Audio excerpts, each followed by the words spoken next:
muchas gracias a todos por acompañarme en este proceso de defensa del proyecto de graduación La Migración Temporal Internacional de Comunidades Rurales Indígenas, la experiencia de la Asociación de Guatemaltecos Unidos por Nuestros Derechos, AGUN, Guatemala para el periodo 2015-2022. Los miembros del tribunal examinador, como ya lo constató el doctor José Vega, están acá y agradezco profundamente su presencia y su apoyo en todo este proceso de diseño y también de desarrollo del trabajo de campo y del documento final. Como primera parte voy a iniciar con una introducción contándoles un poco sobre los antecedentes, la justificación, el problema, el objeto de estudio, el estado actual del conocimiento y los objetivos. Para información permítanme un momentito para quitar las cámaras. Para una información general sobre el aspecto que voy a tratar, que es la migración, traje acá unos datos que me parecen relevantes para señalar este proceso. 281 millones de personas en el mundo son migrantes, eso corresponde al 3.6% de la población mundial, de los cuales 164 millones son personas migrantes laborales. Esto lo que nos da de indicación es que efectivamente la mayoría de las personas migran por un motivo laboral, buscando un trabajo o una actividad económica que pueda ayudar a satisfacer necesidades básicas de sus familias que no tienen en las comunidades de origen. En el 2015 había unos 42 millones de indígenas en América Latina que corresponden al 8% de la población total. Y en el 2018 había 83,000 personas indígenas migrantes internacionales, en su mayoría mujeres centroamericanas. El 49% de los indígenas de América Latina vive en zonas urbanas y esto se debe justamente a que al tener las condiciones de vida insatisfechas en sus comunidades de origen, buscan lugares en donde ellos pueden emplearse o desarrollar actividades productivas. No obstante, suelen ser discriminados por su etnia, vestimenta, costumbres, cultura, lengua y baja escolaridad. Guatemala es el segundo país con mayor población indígena de América Latina y hoy en día la mayoría de las personas migrantes laborales internacionales son personas indígenas y esto es algo de lo cual no se hace referencia, ¿verdad? Siempre se mencionan las personas migrantes laborales, pero no con este elemento multicultural que es fundamental para diseñar los programas de gestión laboral. Cada vez más mujeres y jóvenes participan en la migración. El estudio es importante porque la migración temporal laboral irregular que involucra a las poblaciones rurales indígenas ha sido poco analizada y esto puede ser útil para sugerir aspectos de mejora en la gestión de la movilidad humana. El impacto de la migración laboral internacional como estrategia productiva y de desarrollo rural ha sido poco estudiado y por lo tanto los hallazgos pueden servir para plantear algunas estrategias que vinculen la migración y el desarrollo. El trabajo a su vez es pertinente porque la participación de la población indígena se ha excluido de los marcos de migración internacional, ya que se consideran como comunidades profundamente arraigadas a sus territorios, cultura y costumbres. Sin embargo, cada vez más los individuos y las familias indígenas están migrando de sus territorios, haciendo parte de las dinámicas de la migración mundial. Es original porque poco se ha estudiado la influencia de la migración temporal internacional en las comunidades indígenas de Guatemala. Aunque existe información sobre la migración internacional de guatemaltecos, esta no cuenta con un enfoque interseccional. El análisis de la migración temporal por medio de visas de trabajo a Estados Unidos y Canadá con pertinencia cultural también es un tema poco explorado. El problema de investigación plantea que las personas migrantes no son un grupo homogéneo, sus experiencias varían según su género, orientación sexual, raza, etnia, religión, discapacidad u otros aspectos de su identidad. En América Latina, la migración ha determinado de manera decisiva el desarrollo y la formación del territorio. En los últimos 100 años, Guatemala agregó a su perfil agroexportador la exportación de su mano de obra. Las poblaciones indígenas participan de un mercado laboral regionalizado y regularizado por medio de visas de trabajo, prestando servicios no especializados. Como mencioné antes, existe poca información sobre los procesos migratorios laborales de los pueblos indígenas y este análisis y estos procesos no distinguen la dimensión multicultural. Las migraciones laborales temporales provocan transformaciones socioproductivas en las comunidades rurales indígenas de las que hay poca evidencia y esto es lo que quise estudiar con esta investigación. Para contarles un poco sobre el grupo de estudio, objeto del estudio, la organización AGUN, Guatemaltecos Unidos por Nuestros Derechos, se conforma en el 2010 y fue fundada por 60 personas. Para el 2020 ya contaba con 200 miembros activos. La organización se creó después de que algunos vecinos tuvieron la experiencia de viajar a Canadá dentro del programa de trabajadores agrícolas temporales que fue administrado por la Organización Internacional para las Migraciones. Parte del grupo fue expulsado del programa sin razones justificadas, por lo que decidieron organizarse, entre otros, para luchar y exigir por el respeto a los derechos que ellos veían violentados. Esta organización además nace con la misión de promover, defender y divulgar los derechos humanos y laborales de los trabajadores migrantes internacionales, capacitarse en migración internacional, desarrollar e implementar proyectos sociales, productivos y educativos, especialmente para jóvenes y mujeres. Esta es el área de influencia de AGUN, ¿verdad? Estamos en Guatemala, específicamente en 4 departamentos del centro y occidente del país, el Quiché, Chimaltenango, Guatemala y Zacatepec, que son el área de influencia de AGUN, y específicamente a la derecha podemos ver al municipio de San Juan Zacatepeques, que es del cual obtuve la información para esta investigación. Para presentarles un poco a San Juan Zacatepeques, bueno, es un municipio ubicado, como mencioné, en el centro del país. Su economía está basada y se caracteriza por el desarrollo de la floricultura, la agricultura de subsistencia, la elaboración de muebles, la fabricación de artesanías, el turismo, el comercio y en pequeña escala la fabricación de juegos artificiales. Acá ustedes pueden ver en las fotografías, bueno, los campos agrícolas, que son la principal actividad también productiva de las comunidades, y el centro urbano de San Juan, que tiene en total el departamento una población de 218.156 habitantes según el último censo, de los cuales el 51% son mujeres. El 64% de la población del departamento se define como maya, y dentro de esta población, concretamente la comunidad lingüística cachiquel es la predominante, como el 96% de la población, y en menor proporción la población quiché. Con relación a la escolaridad, todavía el 17% de la población tiene un nivel de analfabetismo. En cuanto al estado del conocimiento, me gustaría empezar haciendo una distinción entre lo que es la migración regular y la migración irregular.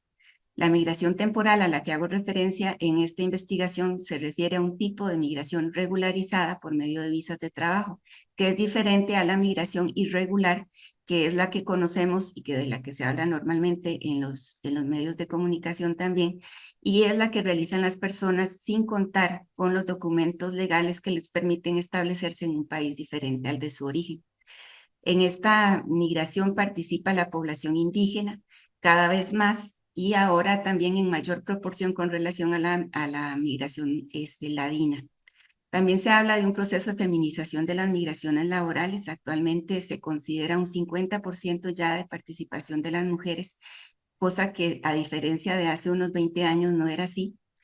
Esto provoca la migración, cambios en los roles, ¿verdad? A nivel familiar, productivo y comunitario, porque al moverse un cabeza de familia o una cabeza de familia, pues todo se recompone para ajustar digamos, las actividades familiares y productivas. En cuanto a las visas de trabajo, me voy a referir a las existentes en Canadá y Estados Unidos porque son los principales destinos de la migración guatemalteca.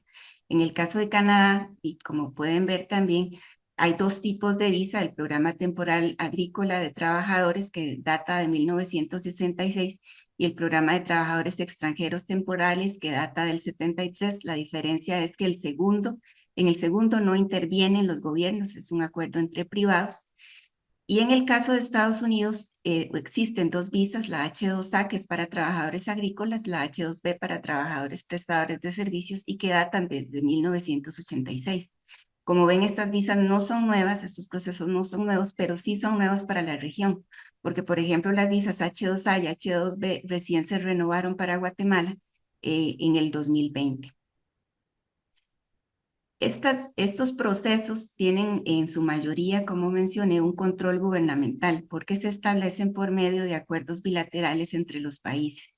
Sin embargo, tienen una operación privada donde intervienen otros actores, por ejemplo, empresas reclutadoras, contratistas, empresas privadas y los mismos migrantes. Acá quise empezar presentándoles a Carmelina. Carmelina es una de las mujeres pertenecientes a GUND que tiene más años de experiencia viajando a Canadá, aproximadamente 14 años, perdón, ininterrumpidos, prestando servicios en campos agrícolas. Y personas como ellas han sido justamente los informantes clave de este proceso.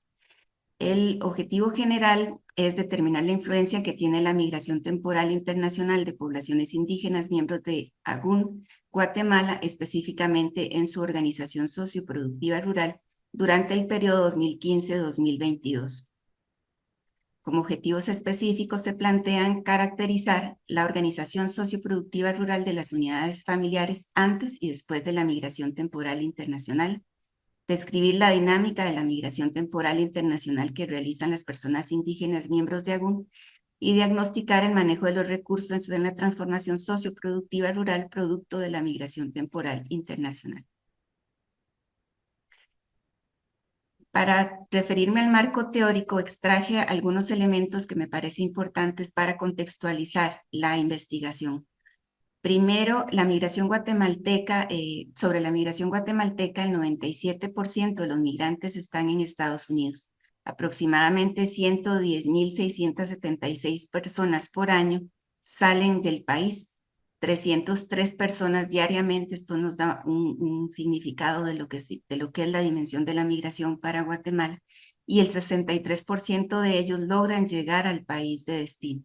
Los demás obviamente son los que son retenidos en la ruta, ¿verdad? Que van en condiciones irregulares y que son devueltos a la frontera por medio de procesos de deportación o a las fuerzas aéreas también por medio de procesos de deportación. El 2.5% de ellos son niñas, niños o adolescentes. Con relación a la gestión de las migraciones desde los países receptores, podríamos decir en general que es una gestión de contención de la migración. Y esto se demuestra a través de la no renovación, por ejemplo, del TPS, que es el programa de protección temporal, que fue digamos, una visa de ayuda humanitaria para los países con conflictos armados, con violencia o con desastres naturales. Se eliminó también el DACA, que es el programa de acción diferida para los llegados en la infancia, o sea, hijos de migrantes que llegaron a Estados Unidos con sus padres de forma irregular. Se han incrementado las redadas en las empresas que tienen trabajadores migrantes. Hay un aumento en el control de fronteras, eso lo podemos también visualizar con el movimiento del control fronterizo que hace Estados Unidos en la frontera de México para contener la migración antes de que le llegue a la frontera del norte. El endurecimiento de las políticas de contratación a través de la activación de un sistema que se llama E-Verify y que lo que hace es que cruza información del sistema de protección social con el contrato y con las empresas. Y otro sistema es la migración selectiva, ¿verdad? Por ejemplo, en el caso de la canadiense, en donde ellos publican las plazas y los sectores concretamente en los que reciben migración y excluyen toda la demás que podría tener la misma intención. En cuanto al proceso de migración laboral, como me he mencionado, existen visas y acuerdos bilaterales que lo permiten. Esta migración tiene ciertas normas y regulaciones, una de ellas que es temporal, las personas no pueden estar más de un año en el sitio de trabajo. Se generaron pensando en una triple victoria, ¿verdad? Los países de origen ganan por medio de las remesas que reciben, los países de destino ganan porque requieren mano de obra para determinadas actividades productivas, y también gana el migrante que consigue un trabajo fuera de su país que no le brinda las condiciones mínimas para poder desarrollar su vida localmente. Este tipo de migración también requiere una mirada transnacional porque incluye varios gobiernos estados involucrados.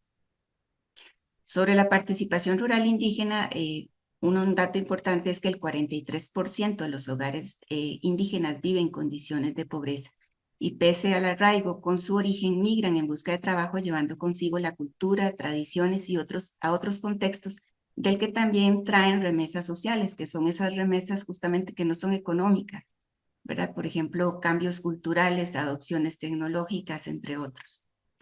Sobre la organización socioproductiva en el área rural, podemos mencionar que el círculo familiar y comunitario adapta sus prácticas para el funcionamiento de las solidaridades intergeneracionales, financieras, productivas y sociales, y que la migración laboral ya es y se ha visto como una estrategia para el desarrollo rural.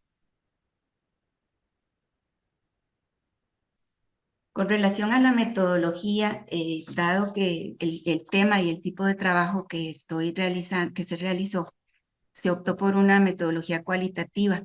El propósito fue trasladar la voz de estas personas migrantes, trabajadores y sus familias y miembros de la organización de AGUN, y más que generar estadísticas y datos, se fundamenta en sus testimonios, recogidos a través de la reconstrucción de sus historias de vida, por medio de entrevistas semiestructuradas, grupos focales realizados con también diferentes poblaciones del grupo y del municipio, la construcción de visiones colectivas sobre los impactos de la migración, de los cuales ya les voy a mostrar también algunas fotografías, y expresiones de su cotidianidad que se tomaron a través de fotografías referidas por las mismas personas migrantes y sus familias, tomadas en sus comunidades de origen y en sus lugares de trabajo. Para los objetivos específicos de la investigación se definieron algunas categorías de análisis. Aquí menciono algunas, como las formas de producción, la estructura familiar de la persona trabajadora, su organización comunitaria, las condiciones de vida, cómo es el mercado laboral local, cómo se hace el proceso de gestión de visas y oportunidades laborales, la economía familiar y el empleo, la dinámica migratoria, la toma de decisiones en el uso de las remesas, cómo se usan productivamente estas remesas, la reestructuración productiva en las familias, las inversiones actuales y proyecciones que realizan, los riesgos y aspiraciones. Y las unidades de análisis, como he mencionado, han sido las personas trabajadoras migrantes y sus familiares y la asociación AGUNS. En estas fotos les presento a las personas trabajadoras migrantes que fueron entrevistadas. Empezamos con un total de 8 personas y este grupo se fue ampliando en la medida en que la información se fuera homogenizando y se fueran encontrando los mismos hallazgos. Para cada una de estas personas migrantes entrevistadas, se entrevistó un familiar. Aquí hay en el grupo esposas, esposos, padres, hermanos, hermanas, que también contribuyeron con sus testimonios para generar las historias de vida, con la mirada no solo desde el trabajador, sino también desde la familia que se queda. A la derecha también pueden ver algunas fotografías de lo que fue el trabajo en grupos y el trabajo de campo realizado con la organización AGUN y con algunos de sus líderes, en donde se utilizaron herramientas como mapas de recursos, líneas de tendencia, análisis de información por relación causa-efecto, etc.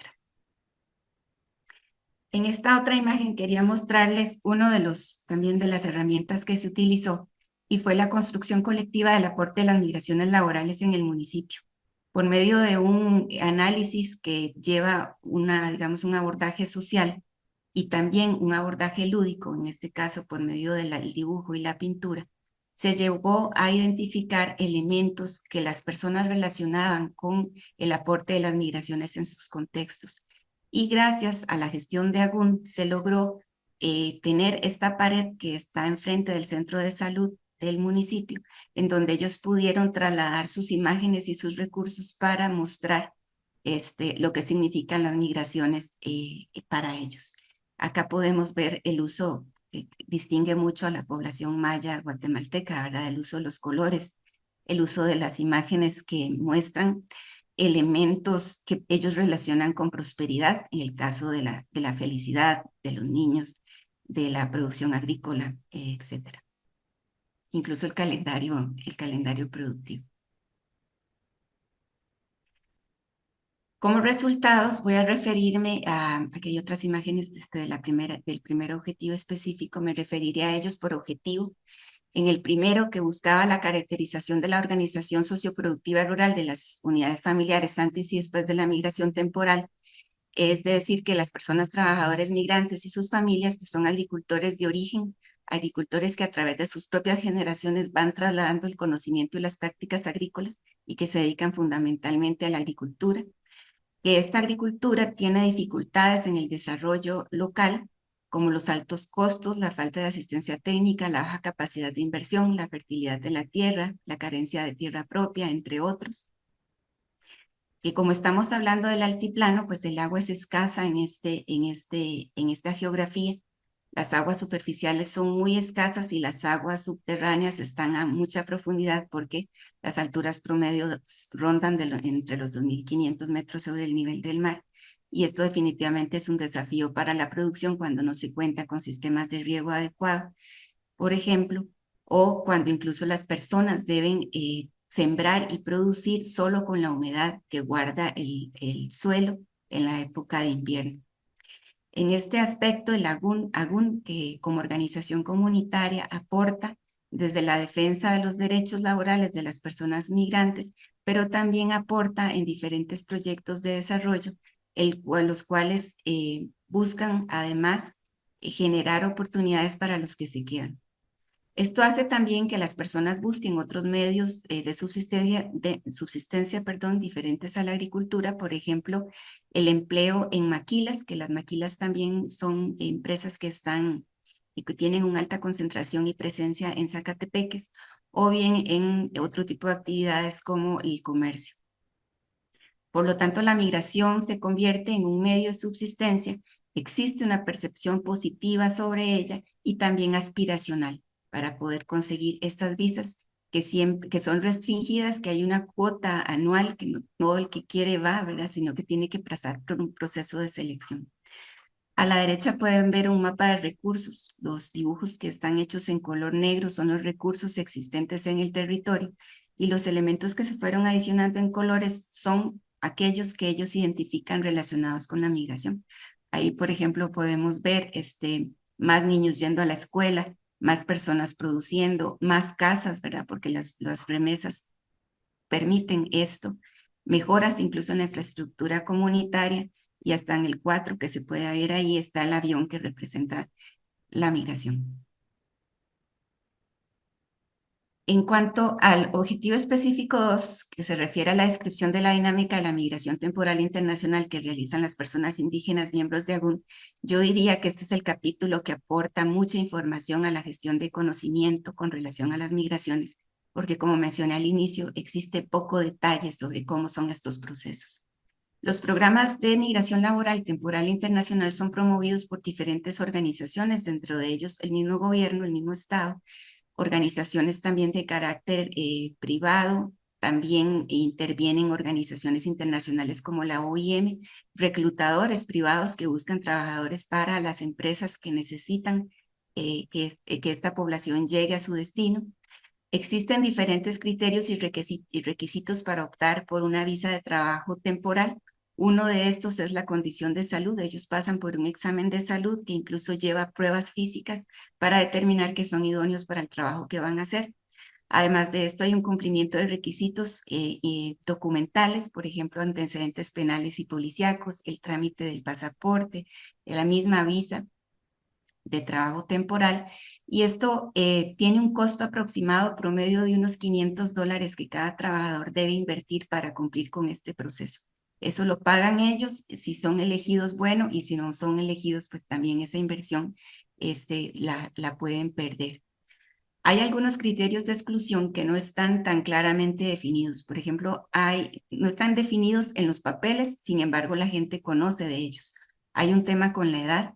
Trabajadores arriba de 40 años ya no son seleccionables para estos procesos, o algunos trabajos excluyen, por ejemplo, la participación de mujeres, las cuales se emplean especialmente donde hay trabajo más minucioso, como en las plantas de procesamiento o bien en los viveros. Con relación a la frecuencia y duración e ingresos de estos procesos, Las personas pueden irse una vez al año, al menos, en un periodo de aproximadamente 4 a 9 meses, deben regresar y los ingresos que obtienen obviamente son muy significativos con relación a los que pueden generar en sus comunidades de origen. Hay una relación de 9 a 1 en este sentido.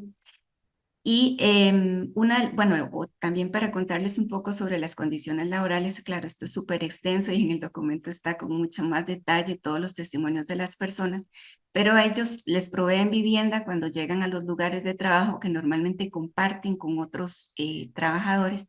Acá se perciben también algunos problemas en ocasiones de hacinamiento, no todos lo mencionan, pero sí un buen porcentaje en donde comparten incluso las habitaciones y las áreas de alimentación o de limpieza. La alimentación corre por cuenta de los trabajadores, tanto la compra como la preparación.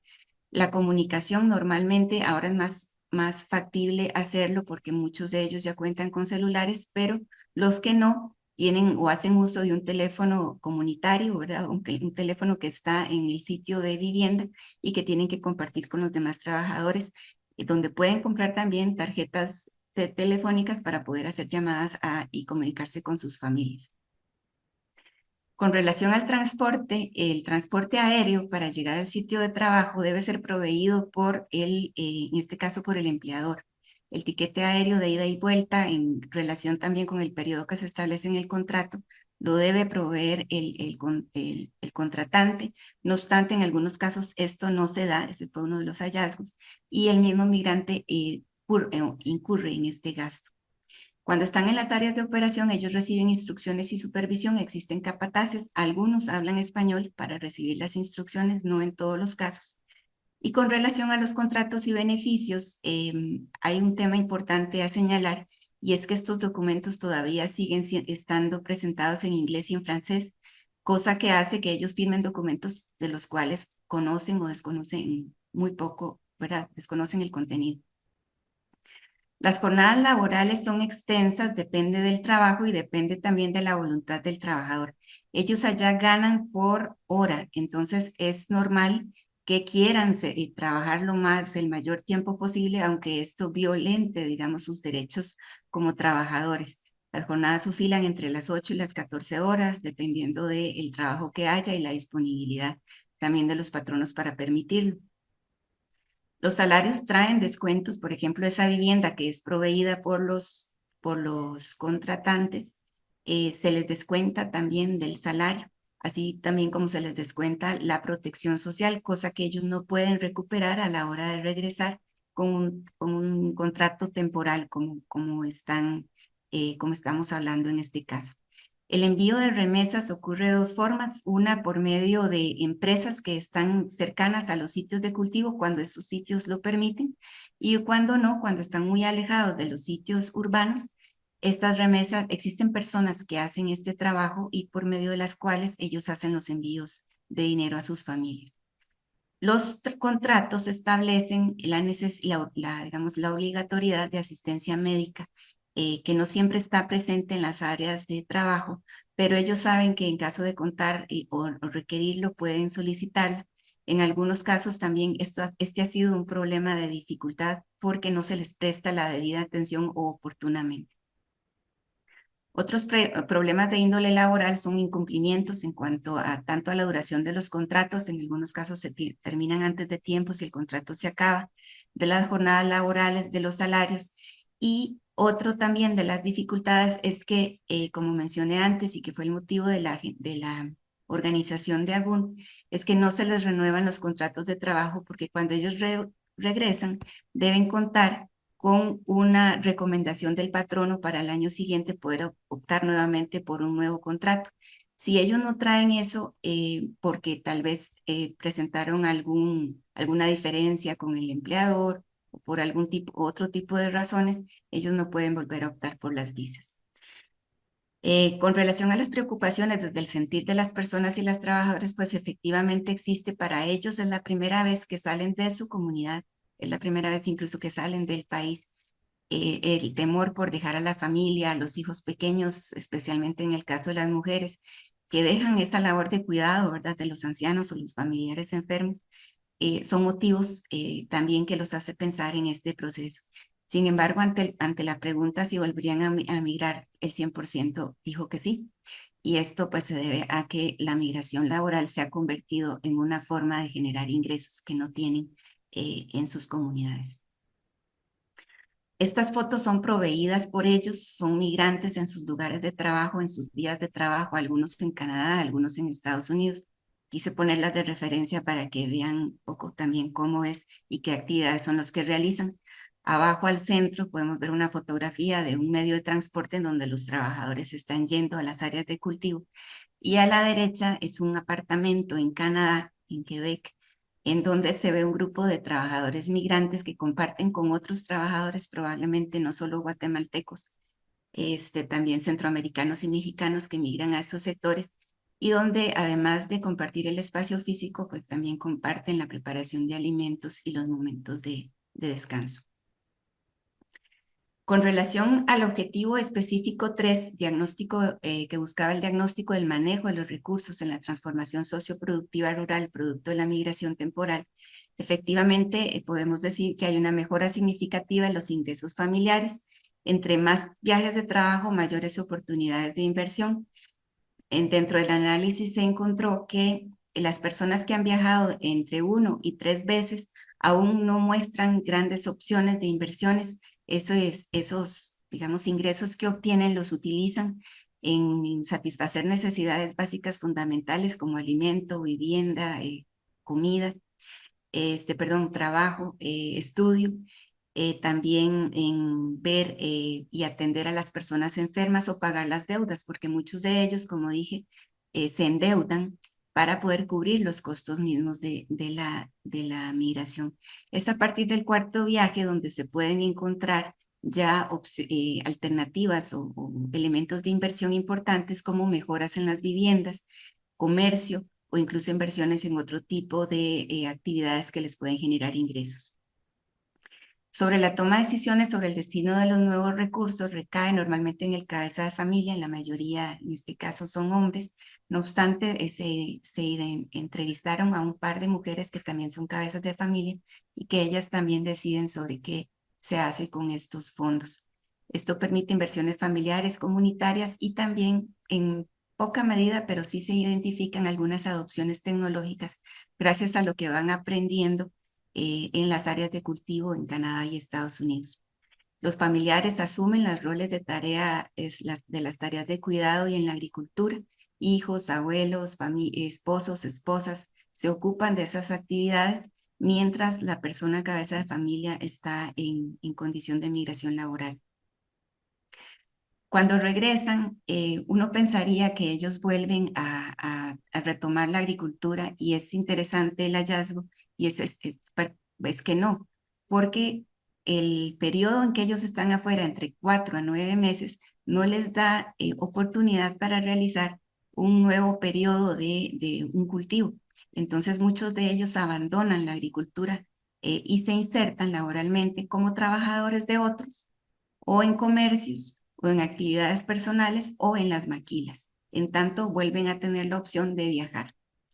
Hay cambios culturales que se atribuyen a la migración laboral. Por ejemplo, las personas identifican a aquellas que han logrado viajar porque ahora se visten de forma distinta, tienen otros patrones de consumo, por ejemplo, oyen otro tipo de música y en algunos casos se menciona también el uso de palabras en inglés mezcladas con el español o con la lengua, con el cachiquel. Se ha vuelto la migración un aspecto aspiracional. Los jóvenes, los hijos, los familiares quieren seguir los pasos de aquellos que se han ido y que han logrado tener estas oportunidades. A sabiendas también que esto tiene repercusiones como la desintegración familiar y las extorsiones. En estas zonas también digamos, regular la presencia de maras, de pandillas. Y esto, quien ve alguna mejora o muestra de alguna forma, alguna mejora en su calidad de vida, pues también se expone a este tipo de actividades delictivas. Hay abandono del campo, como ya mencioné, pero aún así la migración temporal sigue siendo la mejor opción.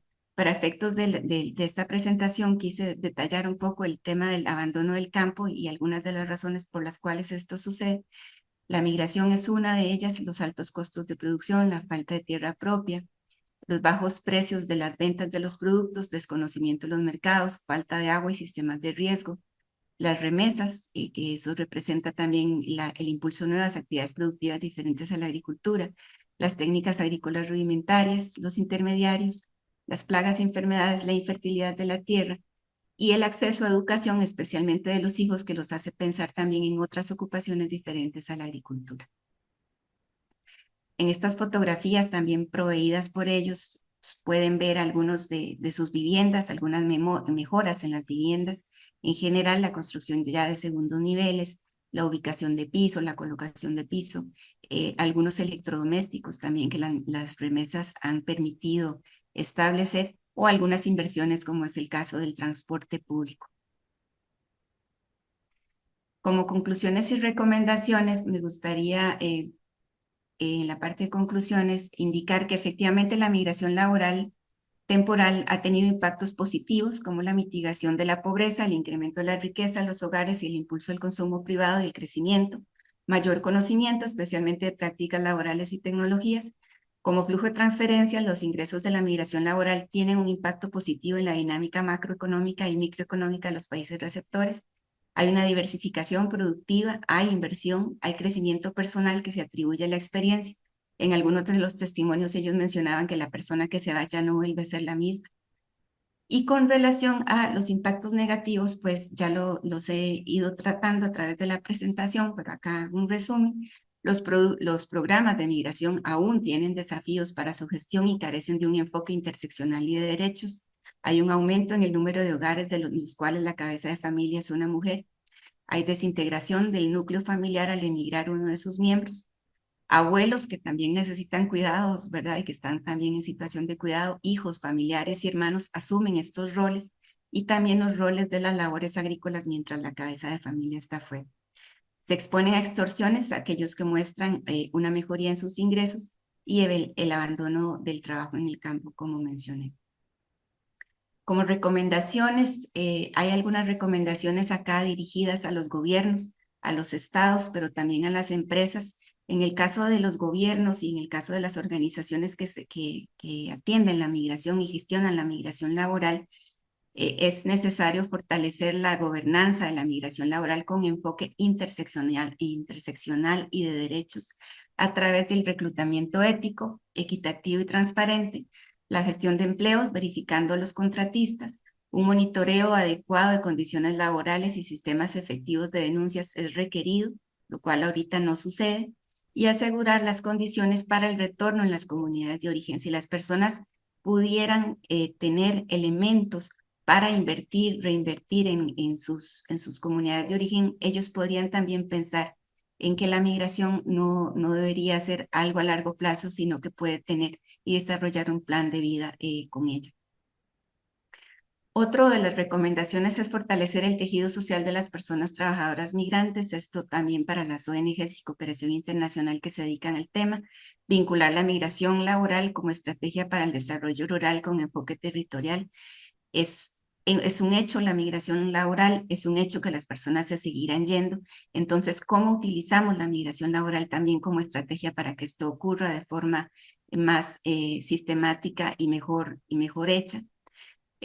Por ejemplo, fomentando la articulación multisectorial, dándole el abordaje integral que requiere para el desarrollo rural, fortaleciendo el tejido social, haciendo que los trabajadores migrantes sean actores clave en la toma de decisiones, en el diálogo sobre políticas, estrategias y acciones, desarrollar cadenas de valor productivas y no solo pensar en los emprendimientos de subsistencia, por medio del fomento de la competitividad agrícola, vínculos y redes de producción, acceso a mercados y comercialización. Reconocer la multiculturalidad, estas estrategias son fundamentales, este enfoque interseccional es fundamental, incluyendo los saberes ancestrales de las comunidades de origen. Y finalmente, considerar las condiciones ambientales a través de innovaciones en sistemas productivos regenerativos, el uso y recuperación de suelos, el riego y otros. Finalmente, dos últimas recomendaciones más. Uno es fortalecer el desarrollo de la agricultura en las comunidades de origen de las personas trabajadoras migrantes. Esta es una recomendación fundamental para el Ministerio de Agricultura, que abandonó los sistemas de extensión agrícola hace muchos años y que por lo tanto no hay asistencia técnica en el campo, pero también es una recomendación para el sector productivo privado que podría estar interesado en esta producción e incorporarla en sus cadenas productivas de manera tal que a través de ellos también pueda recibirse asistencia técnica o inversión. Y finalmente, fomentar y fortalecer el uso productivo de las remesas producto de la migración laboral. Las remesas tienen un ciclo perverso, ¿verdad? Que normalmente es como lo tradicional, es un ciclo de consumo, se recibe, se gasta, se recibe, se gasta, pero también podrían tener un doble propósito y es el propósito del apalancamiento que permitiría, por ejemplo, la inversión en actividades que den sostenibilidad económica a las familias o sus necesidades futuras. Esto por medio de también alianzas con el sector financiero que puede promover espacios para la inclusión financiera a través de sistemas de crédito u otro tipo de líneas que permitan que las remesas a su vez sean parte de las garantías con las cuales ellos puedan reinvertir en actividades productivas en el campo. Acá me quedo y agradezco mucho su atención. Muchas gracias, Cintia, por tu exposición. Finalizada a las 9:15. Ahora seguiríamos con el siguiente paso, que sería el proceso de realizar preguntas por parte del tribunal examinador. Iniciamos con el doctor Yahir Dauroy Araujo, lector de tu trabajo de tesis. Don Yahir. Muchas gracias. Buenos días a todo el tribunal examinador. Buenos días, Cintia. Primero que nada, felicitarte por la investigación realizada. Creo que te lo digo como guatemalteco interesado en el tema de migración. Es un interesante aporte porque creo que se ha explorado poco como objeto de estudio el tema de la migración laboral temporal, que desde mi particular punto de vista es la opción para poder migrar bajo este enfoque de migrar por trabajo, por mejorar condiciones de vida. Hay una seria demanda aparte del mercado laboral estadounidense de mano de obra en trabajos básicos, tanto en el sector agrícola como de servicios, y creo que va a ser la migración para muchas personas en Guatemala. Yo tengo dos preguntas. La primera, te la dividiría en dos. Primero es, ¿cómo explicas que aunque hay personas que conocen ya porque participan de la migración laboral temporal y que tienen, digamos, bien visto el tema de la migración temporal, hay un sector también de la población que no lo ve como opción porque no quiere continuar en el país? ¿Cómo podríamos cambiar ese enfoque para que la migración laboral temporal fuera mucho más atractiva, sobre todo en trabajos agrícolas y de servicios básicos, porque nos abre una ventana de oportunidad a los guatemaltecos como potenciales trabajos? Y te decía que te la dividí en dos porque lo otro tiene que ver con las pocas opciones de visa temporal que otorga Estados Unidos para el norte de Centroamérica, para Guatemala, para El Salvador y para Honduras. Si la memoria no me falla, son como 20,000 visas de trabajo para los tres países. Es un número ínfimo para el número de detenciones que se dan regularmente en la frontera sur de los Estados Unidos. Así que, digamos, ¿cómo tenemos esa oportunidad, pero a la vez estamos tan restringidos, producto de que los propios Estados Unidos pareciera ser que no terminan de creer del todo en la migración temporal al otorgar tan pocas visas de trabajo? Y lo segundo, también lo divido en dos.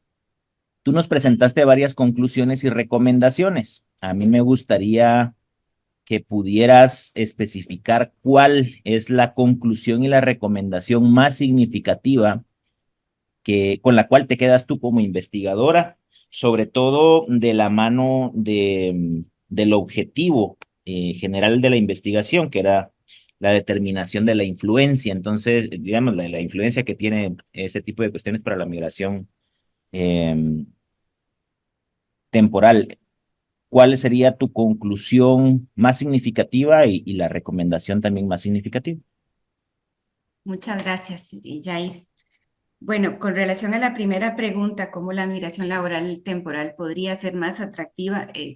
Empiezo con la segunda parte de esa pregunta diciendo que deberían haber más visas de trabajo, tal como tú lo mencionas, hay cuotas por país, ¿verdad? Que Estados Unidos asigna, es una asignación arbitraria, se podría decir, porque no se basa también como en un análisis de las situaciones de mercado o de la demanda, sino que se establece un número arbitrario que en los últimos años ha aumentado producto también de las caravanas y de la migración irregular que está siendo cada vez más vista, ¿verdad? Y con los ojos del mundo puestos sobre ella. Sin duda, esto es un trabajo que no solo compete a Estados Unidos, compete a los países de origen de pedir esas visas y justificar el aumento en el número para que ellas puedan ser más atractivas y más personas piensen en esta migración regular temporal, ¿verdad? Y no arriesgarse a la migración irregular. Sin duda podría ser más atractiva si si la gente no pasara tantas penas en el proceso, ¿verdad? Y existieran procesos adecuados de gestión y regulación. Entonces, esto también es un llamado de atención a quienes promueven este tipo de mecanismos para que también las personas tengan una buena experiencia y que se respeten sus derechos y que tengan las condiciones que se les ofrecen. Ahora hay que decir que la migración como derecho también es un derecho humano, ¿verdad? También existe el derecho a migrar y hay un gran desafío porque en países como Guatemala, con el cual me identifico porque tengo muchísimos años de vivir acá, la migración siempre es una opción y siempre es una opción para quedarse. Dentro de no pude ahondar en eso, pero dentro de los hallazgos de la investigación, parte de los grupos que manda a GUNT a trabajar, un porcentaje de ellos se queda, aún sabiendo que quedarse en condiciones de irregularidad tiene otro tipo de consecuencias, incluso la no posibilidad de regresar a su casa, ¿verdad? Y aún así la gente lo hace. Y en ese espíritu también es otro de los aspectos que creo que los estados, en este caso destino, les preocupa sobremanera. Creo también que la migración puede ser muy atractiva si se estudia en contextos con otros países que tienen estos procesos y que lo hacen de forma por muchos años y ha funcionado adecuadamente.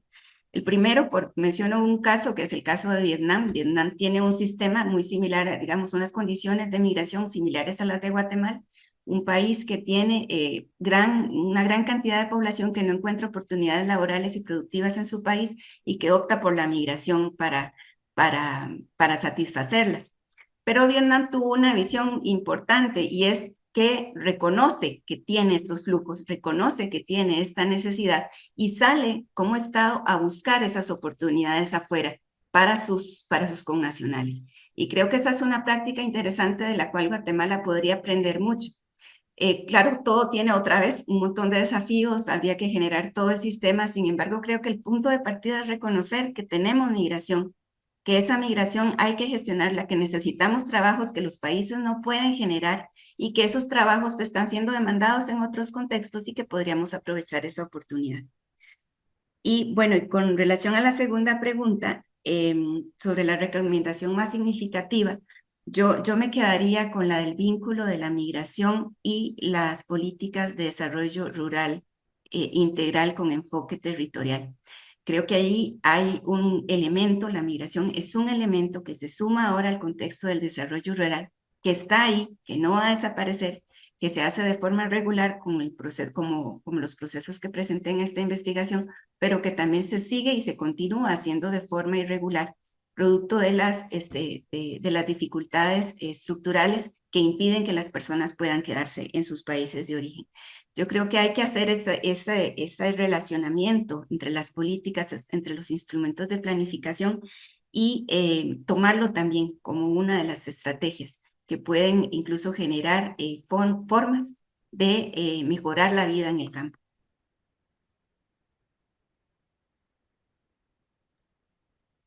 Muchas gracias, Cintia, por tus respuestas. A continuación, lo dejo con el doctor Warner Mena, coordinador de la Maestría de Desarrollo Rural. Manuel. Muchas gracias, don José. Bueno, Cintia, primero que nada, felicitarla. Realmente usted pone en alto la maestría en desarrollo rural con una investigación de esta naturaleza, rigurosa, amplia, profunda, pero además toca un tema muy sensible que no es único de nuestra región centroamericana, sino es un tema pues que cada día está más sobre la mesa de discusión en Latinoamérica y a nivel mundial.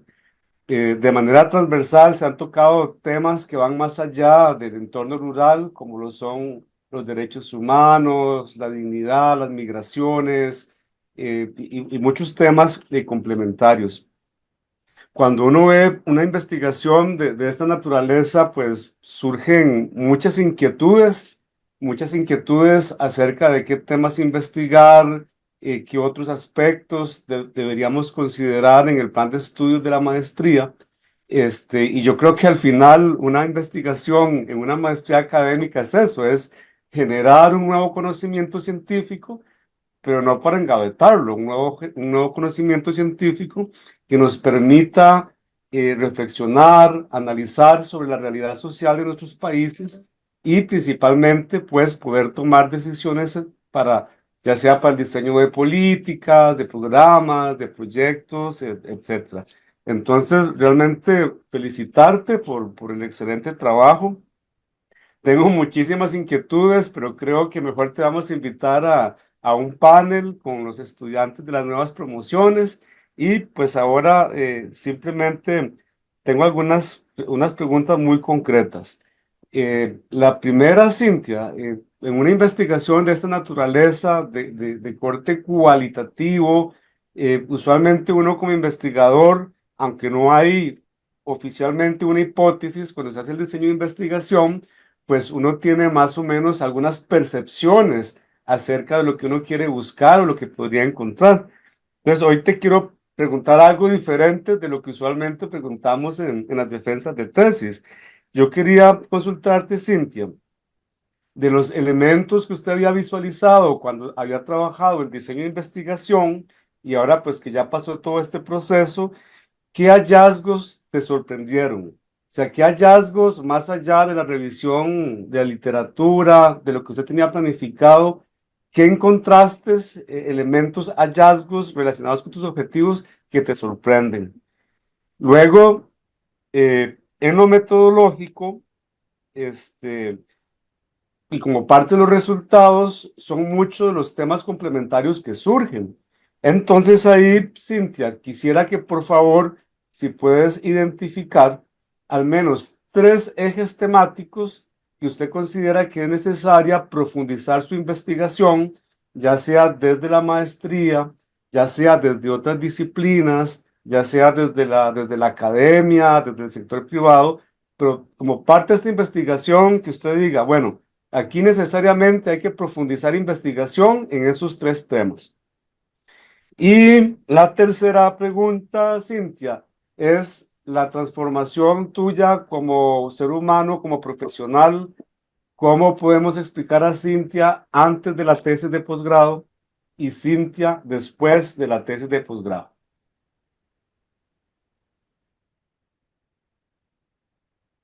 Bueno, muchas gracias, profesor, por sus preguntas y también por sus palabras.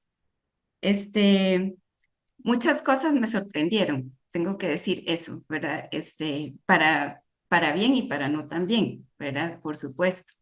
El hecho, yo como ustedes conocen, trabajo en el tema de migración desde hace muchos años y esta fue la primera vez que en realidad tuve, digamos, conversaciones tan profundas con personas que no solamente están vinculadas a la migración y otra cosa que también es importante, me refiero a sus familiares, pero otra cosa que también es importante es que la migración usualmente, incluso lo digo desde los que estudiamos el proceso, se ve como un fenómeno con concepciones negativas, ¿verdad?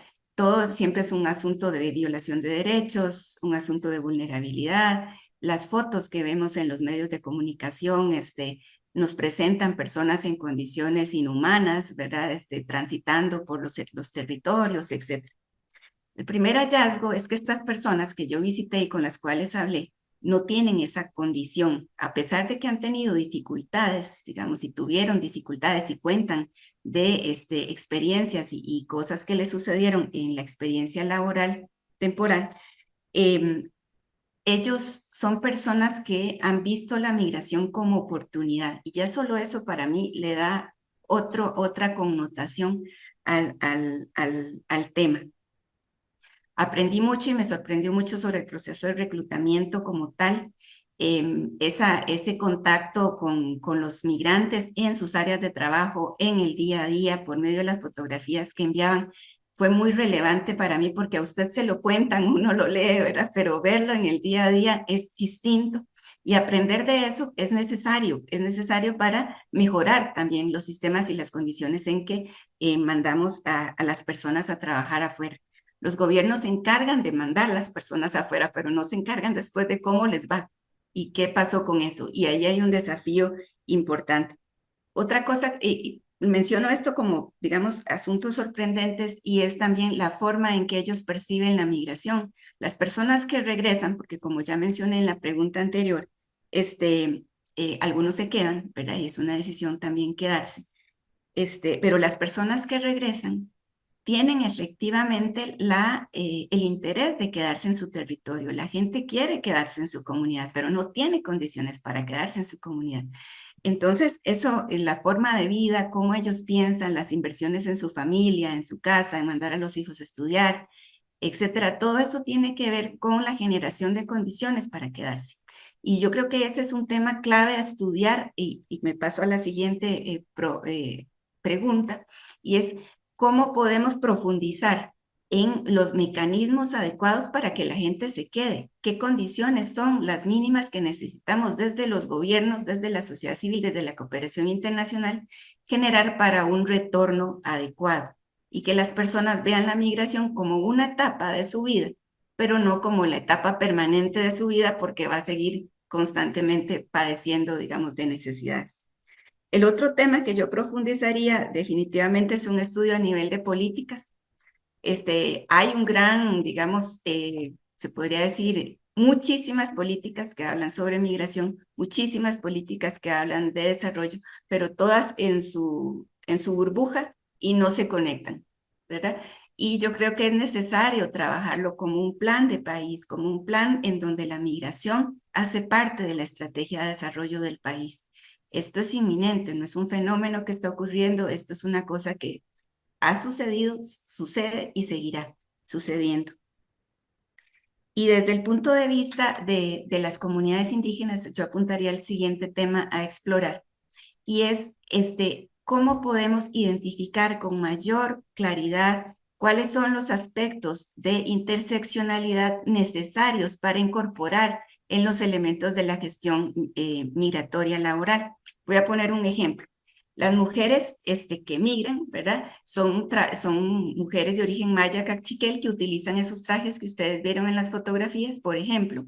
Pero cuando migran, ellos reciben una lista incluso de la ropa que tienen que llevar, ¿verdad? Entonces tienen que despojarse de sus trajes tradicionales y utilizar los uniformes que les asignen según la tarea que vayan a hacer. Entonces, elementos tan sencillos como la vestimenta, pero también la comida, la forma incluso de interacción con otras comunidades, con otras personas de otros orígenes, también rurales, pero de otros contextos, como el caso de México u otros centroamericanos, también es algo que debería profundizarse más. Y con relación a mi transformación antes y después, sin duda ahora puedo decir que comprendo mejor más a qué se refiere la migración laboral cuando promovemos este tipo de iniciativas, pero también para mí ha sido digamos, un proceso muy rico, humanamente hablando, ¿verdad? De encontrar también a estos seres humanos que optan por la movilidad como una estrategia de vida. Y la verdad, también un sincero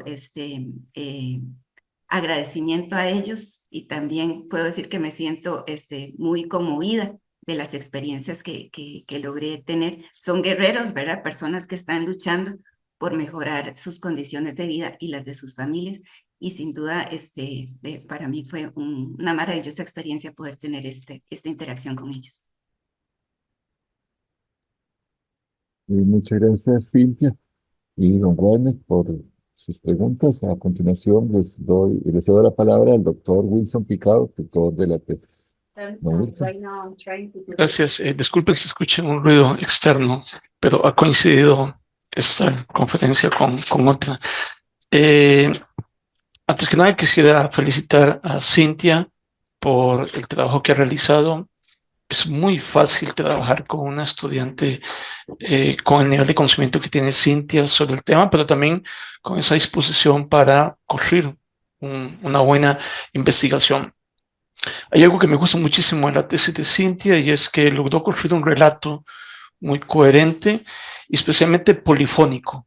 Y hago referencia a lo que se refería Cintia hace un momento, un relato donde está la voz de ella como investigadora, pero está además la voz de esas mujeres y esos hombres a los cuales ella logró entrevistar. Y eso me parece muy rico para la tesis y muy rico para la maestría también.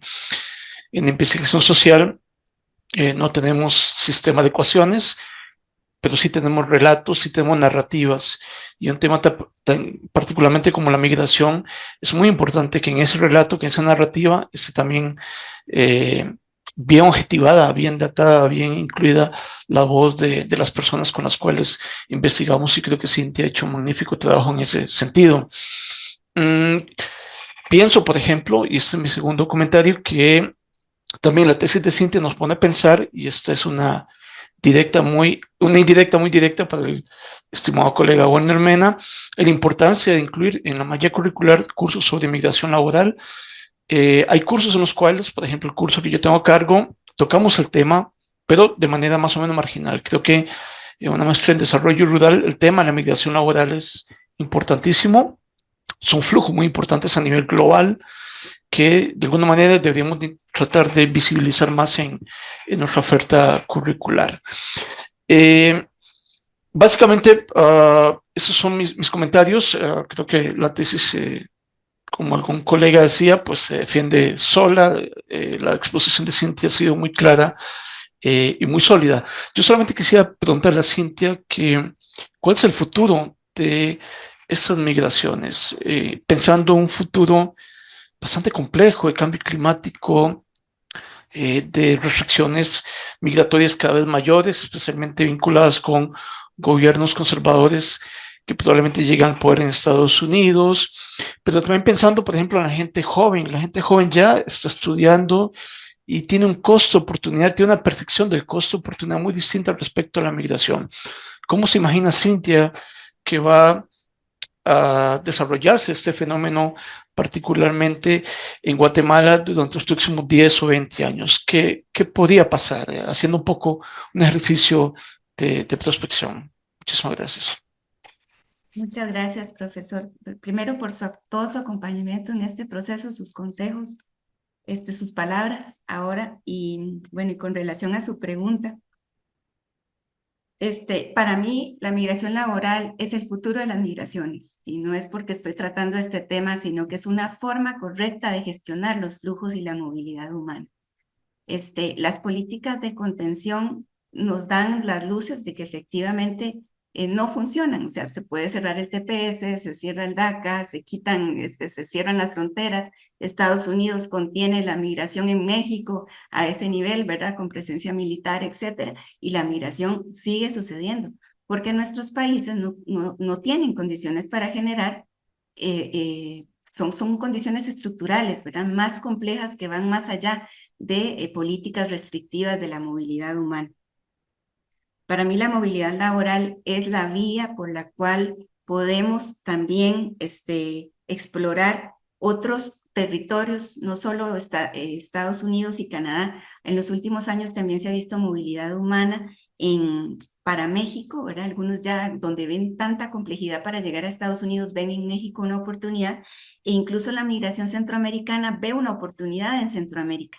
Hay algunas instituciones que han hecho investigaciones que dan datos bastante interesantes. Por ejemplo, se dice que hay aproximadamente 1 millón de personas que intrarregionalmente en Centroamérica se mueven en condiciones de irregularidad, porque no hay digamos, estas facilidades para que ellos puedan hacerlo de manera regular. Entonces, por ejemplo, hay construcción en el Canal de Panamá y vemos un gran flujo de trabajadores yendo para soldadores y otros, digamos, otros técnicos yendo para esas construcciones. Hay nuevas carreteras en El Salvador y ahora con todo también el desarrollo que está teniendo y vemos movilidad humana también para Centroamérica.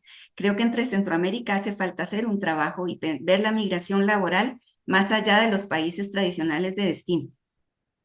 Pensar también en Centroamérica como región en donde la migración puede encontrar, las personas pueden encontrar oportunidades.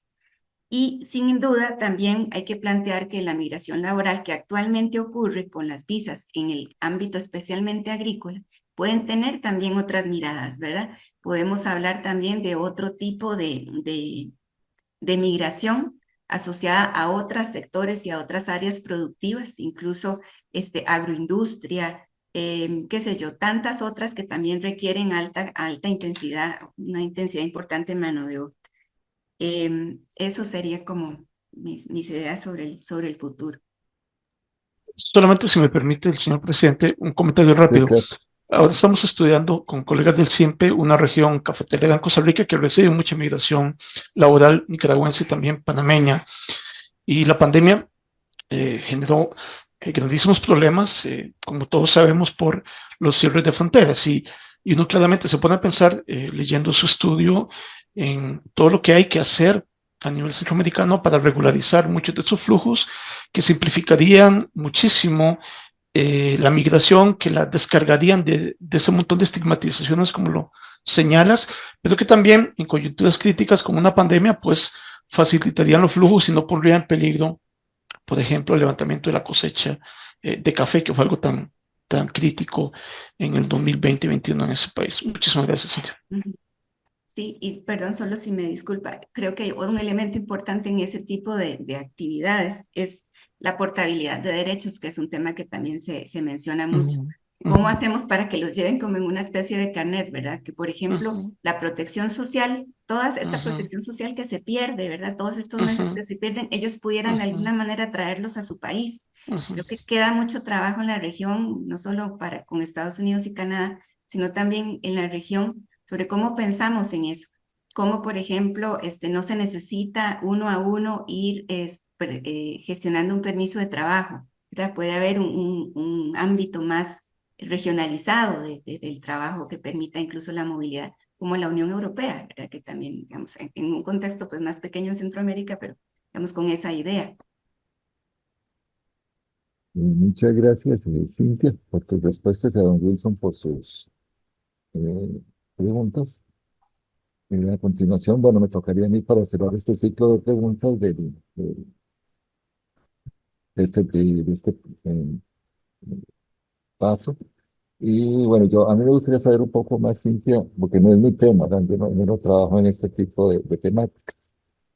¿Cómo se gestionan y supervisan los programas de visas laborales para garantizar esos derechos de los trabajadores migrantes? ¿Y cómo se podrían hacer mejores si vos consideras que todavía falta mucho para alcanzar niveles aceptables? Digamos que esa podría ser la primera. Y la segunda, a mí me gustaría saber cuáles serían esos efectos culturales y sociales. Vos hablaste de que ellos tienen que quitarse su ropa y ponerse la ropa laboral. Entonces, ¿cuáles serían los efectos culturales y sociales eh, al tener contacto con otras culturas, ¿verdad? No solamente las del nuevo país, sino las de otras regiones que también están implementando con ellos? Y también sobre cuáles son esos efectos sobre sus comunidades de origen, cuando ellos por alguna forma regresan o hay vinculación entre la comunidad de origen y su nueva comunidad. Ujú. Muchas gracias, Con gusto. profesor, por sus preguntas. Bueno, Efectivamente, la primera pregunta que usted hace es uno de los desafíos que todavía persiste, ¿verdad? Las visas laborales las gestionan normalmente los gobiernos, las cancillerías. Cancillería Guatemala con Estados Unidos o con Canadá hace este acuerdo bilateral que permite una asignación, un número, digamos, de visas por año para cada país y dice en qué sectores, en agrícola o en servicios. La mayoría es en esos, digamos, primordialmente es en esos servicios. El gobierno actualmente está haciendo, digamos, una promoción de estos sistemas. De alguna manera está empezando a comprender que es necesario ver más allá de solo poner a la persona en el avión y que se vaya, ¿verdad? Que eso lleva un proceso previo, ¿verdad? Que tiene que ver con la documentación, con la información, incluso algunos ya se están dando algunos casos en donde se hacen como charlas informativas para informar a la gente a dónde va a ir, cómo es el contexto, cómo es el clima. Yo he estado en esas charlas y es muy interesante y lo asocio a la segunda pregunta que usted me hace. Estuve en una charla hace poco en Chimaltenango en donde estaban preparando a un grupo de trabajadores que iban primero a la frontera con México, a Baja California. Y de ahí era como un paso previo a después prepararlos técnicamente hablando, ¿verdad? Para después moverlos a unas fincas ya en San Diego, en California. De las preguntas que las personas trabajadores hacían, por ejemplo, preguntaban por el tema de las tortillas, ¿verdad? Usted sabe que el maíz es una cosa, pues en Guatemala, ¿verdad? Pues, Sí, el muy poco. maíz es uno de los temas fundamentales en la dieta. En México, y especialmente en el norte de México, consumen tortillas de harina, esas delgaditas más parecidas a las ticas, ¿verdad? Que las gorditas que son las que se consumen normalmente en Guatemala. Entonces, una de las preguntas que las personas hacían era, ¿dónde se consiguen las tortillas? Lo pongo como una anécdota, pero me refiero a que son aspectos culturales que hay que conocer, ¿verdad? Que tienen que ser tomados también en la forma para que la gente también se sienta con mejor identificación, tanto en los negocios, que permita ese flujo circular de personas a trabajar, etcétera. Hay que entender cosas tan sencillas como esas y como la de la vestimenta que también mencioné. Lamentablemente, durante o mientras ellos están haciendo el trabajo fuera, solo organizaciones como en el caso de AGUN, que se mantiene en contacto con ellos, puede tener acceso a sus condiciones laborales. No hay un monitoreo que haga Guatemala fuera de las fronteras. Se ha hecho, pero no está definido como reglamentado, sino que se ha hecho más bien por iniciativa propia de algunos funcionarios. En otra ocasión también escuché, por ejemplo, que cónsules de Canadá que están cercanas a las áreas donde ellos van y porque, qué sé yo, pero no es una cosa sistemática, sino que van, hacen una auditoría, visitan a los trabajadores y ven ese día cómo están las condiciones, lo cual eso es muy lejano a hacer un sistema de monitoreo adecuado, ¿verdad? Y lo mismo sucede con el tema de las denuncias. ¿Qué pasa cuando no existe un mecanismo incluso anónimo de denuncias, ¿verdad? Que permita que ellos puedan expresar sus inconformidades? Entonces los expone ante, digamos en este caso, el contratante, de quejarse por algo, porque no hay calefacción en la época de invierno, en un lugar así. Y esto lo que hace es que al final les quita la carta de recomendación con la cual pueden volver a ir, ¿verdad? Entonces allí son temas que son importantes de levantar porque hay que seguir trabajando en esos adecuados mecanismos para no solo preocuparnos por el pre del viaje, sino el durante. Y yo con las recomendaciones de esta investigación decía hay que preocuparse también por el después, ¿verdad? Cómo generamos condiciones para retornar.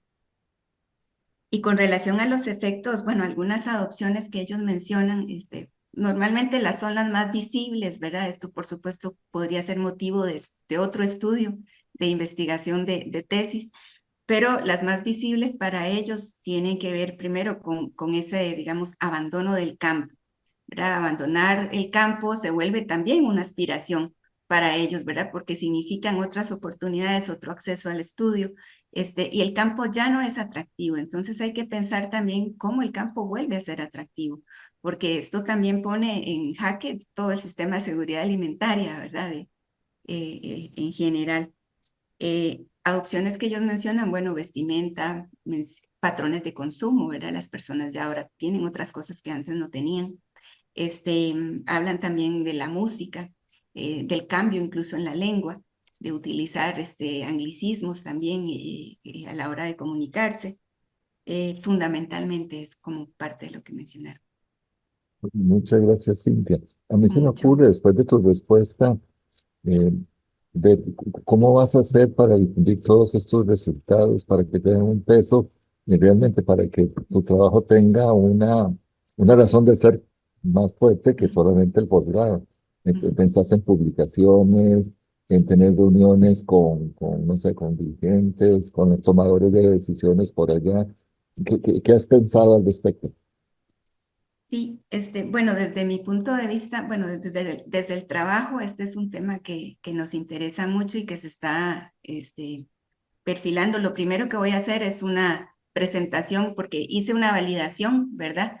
Del estudio con Agunt, pero también es necesario volvérselos a presentar, hacer una entrega. Me gustaría hacer una publicación, espero que sea posible desde digamos, de los espacios de trabajo en que colaboro y sin duda buscar otras oportunidades también para poderlo presentar y llevar especialmente las recomendaciones a los espacios de toma de decisiones. Me gustaría poder plantearlo de esa forma. Perfecto, muchas gracias, Cintia. Y con esto damos por finalizado el pedido de preguntas y pasaríamos a la parte de evaluación por parte del tribunal examinador.